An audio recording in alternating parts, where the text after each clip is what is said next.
thash. Absolutisht.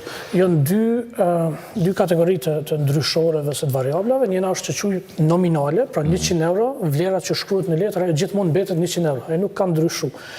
Po se sa mund të blejme ato 100 euro në situatën kur kemi ndryshime të çmimeve, kjo është ajo që na intereson neve si ekonomistëve, se ju intereson gjithë qytetarëve, për shkak se me rritjen e çmimeve fuqia blerëse paras bie. Dhe ajo që shohim këtu edhe një herë, po them që këto janë dhëna prej OSK-s, janë dhëna që janë publike, që gjithë mund me pas çastin këtu.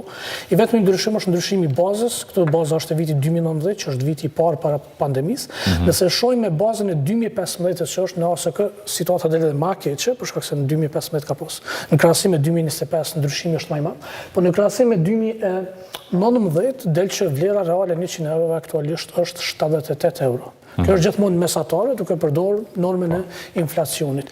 Nëse shohim çmimin e produkteve tjera, për shkak se shumë shpesh takoj njerëz që thonë po nuk është e vërtetë që kem pas rritje veç prej ta zom 28% në këtë periudhë, se unë e di një produkt që është rrit 40%, 50%. Po, mënyra si matet kjo peshohet, është mesatare peshume. Gjetet një mesatare, por nuk janë vetëm prodhimet, produktet, janë edhe shërbimet në masë të madhe që kanë pësuar rritje. Nëse ju keni si shtet në dorë paka shumë kontrolimin deri diku të çmimit të energjisë elektrike, janë se edhe këtu qeveria po tërheqet mbrapa nga ajo që kemi pa dhe nga kryeministri, që nuk ka dorë, përshka që janë regulatoret që në parem duhet t'jenë pavarur, ajo po apelohet nga komuniteti biznesor, edhe nga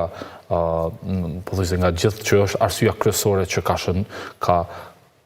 që çmimet kanë pësuar rritje. A e shihni edhe ju këtë? A e shihni energjinë si faktor të rëndësishëm në rritjen e çmimeve? Po në bazë të dhënave të OSK-s del që një prej faktorëve kryesor të rritjes çmimeve të prodhimit është rritja e çmimeve të energjisë elektrike. Kjo është në bazë të dhënave të Agjencisë së Statistikave të Kosovës, që aktualisht është institucion, nëse nuk gaboj, në zyrën e kryeministrit të Kosovës. Po gjithmonë po ju referohemi këtyre që i dimë si zyrtare. Po dhe njerë po them ky është një kombinim i faktorëve. Po, energjia ka mujtë me ndiku, po edhe kur nuk kemi pas rritje të tillë të çmimit të energjisë elektrike, ne kemi pas rritje të madhe të produkteve brenda tregut të Kosovës që nuk janë arsyetuar me rritjen e çmimit që ka ndodhur tazom në Eurozonë dhe në vendet e tjera. Pra, dallimi sidomos prej verës së vitit 2021 të inflacionit në Kosovë me Eurozonë për një periudhë ka qenë mbi 40%, që nuk shpjegohet as me kostot e transportit, nuk shpjegohet as me politikat tatimore, pra kjo ka qenë ajo hapësina që është shfrytzuar për këtyre tregtarëve për me përfitu sa më shumë.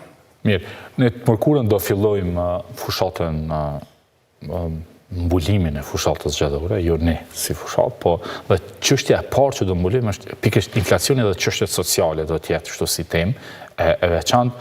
Kur shihni përveç qeverisë, shihni edhe partitë opozitare, a shihni ju alternativa apo debati është të jetë vetëm akuzë kundër akuzë pa ndonjë, si të themi, alternativë qartë se si dilet nga kjo gjendje e cila po vrejet, nuk mund të mohohet se nuk është gjendje e mirë, pra rritja e çmimeve ndër vite shihet si një problem goxha i madh edhe në shumë studime që janë bërë, edhe në shumë anketa që janë bërë, qytetarët janë prekull thellësisht nga kjo. Absolutisht. Problemi me rritjen e çmimeve del që është problemi kryesor në bazë të shumicës së anketave që janë bërë viteve të kaluara, viteve të fundit me qytetarët e Kosovës.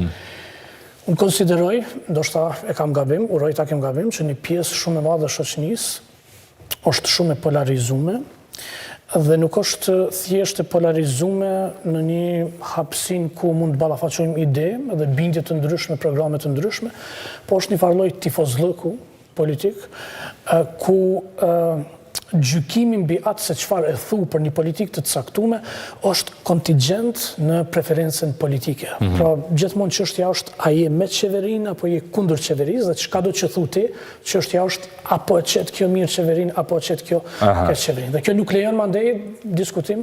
Shumë mallon e kom pa dhe këto kur janë publikuar që në dhëna publike, disa reagime dhe komente janë gjithmonë të po, pa ka faj qeveria, që ka po qeveria. Edhe nëse nuk përmendet qeveria, edhe nëse nuk ka lidhje, shumë militanteske, është absolutisht qasje militanteske, është qasje tifoz luku. Po këtu në fund janë dhëna të agjencisë që është nën menaxhim për vetë qeverisë. Absolutisht, nëse këto nuk janë të vërteta, atër natyrisht do të më u adresu prej qeverisë, por këto janë ato të cilat disponojmë dhe me ligj është ASK-ja që prodhon të dhëna të tilla. Këtë çka bëjmë ne si studios është përpunimi i këtyre dhënave. Dhe nëse del dikush dhe konteston përpunimin e këtyre dhënave, unë mirëpres.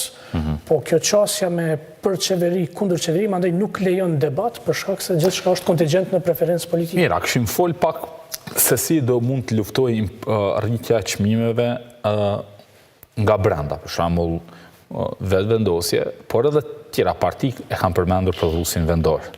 Tash nëse prodhuesi vendor, gjitha kompanitë që kanë mbi 50 punëtor, mbi 10 milion euro qarkullim ju ka shtrejtu rruga, ka ndonë një treg tash që quhet treg jo monopolistik që ka qenë të kaluarën, tash ju shtrejtohet rryma, do të gjejnë alternativa tjera, si mundet tulen çmimet, ose a ka tjera mekanizma ku mund thjesht të kontrollohet rritja e çmimeve. Po flas për prodhimet vendore, se kjo besoj është fort e rëndësishme në mënyrën se si ju qasesh inflacionit, apo jo? Natyrisht. Unë thash dhe më herët, unë kam qenë mbështetës i madh i ligjit për çmimet tavan, po edhe një herë thash që ligji për çmimet tavan nuk bën mrekulli. Qeveria nuk mundet me i përcaktu çmimet, edhe këtë duhet me pas parasysh çka mundet me bosh, me ndërtu politika të cilat mundet me zvoglu efektin e rritjes së çmimeve. Pra një prej tyre ka qenë ligji për çmimet tavan. Rritja pagës minimale është një tjetër. Politika tatimore, asnjë prej tyre nuk mendoj që është përdorur, që ka mujt me u përdorur për ndërhyrje në këtë aspekt. Në shumë vende është diskutuar një tatim që ju vendoset korporatave të mëdha për shkak të asaj që quhet si windfall profit. Është profit i cili ju vije korporatave jo pse janë produktive, jo pse kanë bërë diçka më mirë, jo pse produktet i kanë më cilësore se shërbime më cilësore, por për shkak të rrethonave të jashtme. Dhe kjo është tatim që ju vendos shteti në mënyrë që këto torna me marrë dhe me rishpërndo mandej të ata që jenë më të cënuar prej inflacionit. Pra, hapësina fiskale e Kosovës për me ndërhy këtu është shumë e madhe. Edhe kjo më konsideroj që nuk është përdorur mjaftueshëm ose fare pak. Mirë, derisa qeveria ankohet që çështja e ligjit për çmimet tavan ka përfunduar në kushtetuese, opozita e ndaloi, ndërkohë një pjesë e madhe e vërtetë e opozitës edhe e shes jo kushtetuese, madje komuniste duke i cituar disa nga njerëzit dhe është çështje edhe ideologjike kjo. Po çfarë masa do të kenë ata tjera përveç këtyre që thatë ju që ta rikthejnë se ekonomia brenda ditës edhe nuk është se arrin bësh mrekulli edhe politikisht, si themi, gjitha levat e pushtetit, nuk është se brenda ditës ti mund të bësh ndryshime kështu të dukshme, apo jo? Për çfarë masa do të mund të ketë opozita, dhe sigurisht është mas mirë me pyet opozitën. Po ju çfarë shihni se gjatë fushatës, nuk e di, me siguri kanë me prezantu programet e tyre, kjo mbetet me u po. Për shembull ndihma ndaj bizneseve është përmendur, ja. Termet të cilat përdor, po kjo ndihma ndaj bizneseve, sidomos prej opozitës dhe partive të cilat mëtojnë me pas një qasje ose me qenë në spektrit të djathtë në ekonomi, është shumë shpesh kundërthënëse, për shkak se të njëjtat thonë që në kohë krize duhet me ndihmu korporatat, kur është koha mirë nuk duhet me tatu korporatat. Kjo është qasje komplet e kundërt. Unë për një qasje tjetër, po duhet me ndihmu ndërmarrjet, bizneset, atëherë kur ka nevojë, sidomos kur shteti mundet me qenë një prej arsyeve se pse bizneset nuk e kanë punën mirë, siç ka qenë Covid-19.